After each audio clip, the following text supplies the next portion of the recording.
Now this is a very popular framework known as a business model canvas. If you go to the link I've provided there, you'll find this, or just Google it, you'll find business model canvas very easily. Businessmodelgeneration.com is the source of this.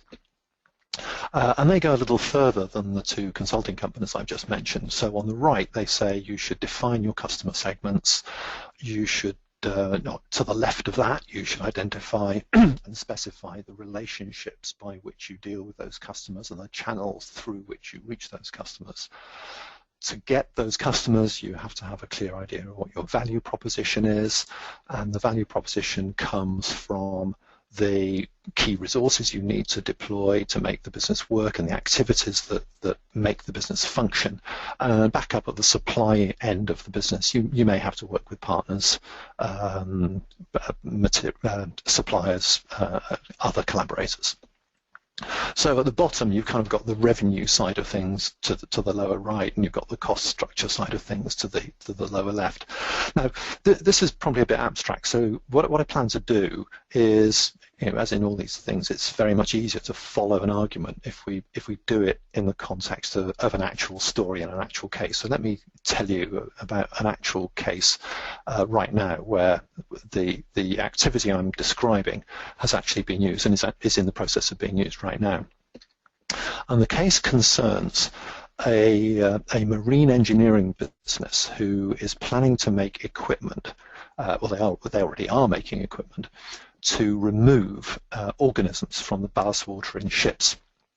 Now, the International Maritime Organization is very worried about this, because what happens is that ships pick up organisms in one location on the globe in their ballast water. They sail to another part of the globe, and then they pump their ballast water out again, and the foreign organisms get put into the sea at the ship's destination, and those organisms don't belong there.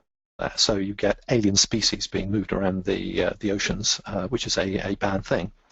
So right now, as we speak, in the last few days, the International Maritime Organization's members, which is all the countries in the world basically, have got to the point where a large enough proportion of those countries is prepared to support regulations requiring ships to put this equipment in their ballast water holds to clean their water. And what that means is that there are 57,000 odd vessels in the world.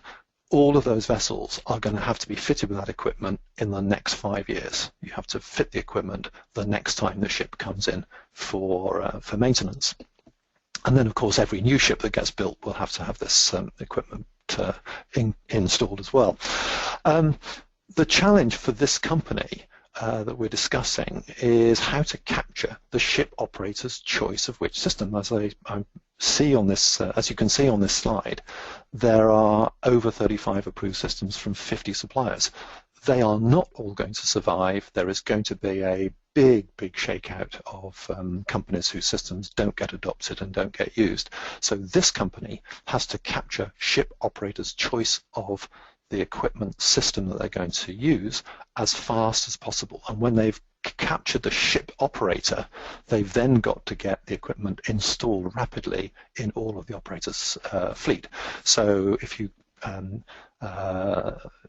win the contract for a ship operator with 100 vessels, then what you want is to get your equipment installed in those 100 vessels as soon as you possibly can.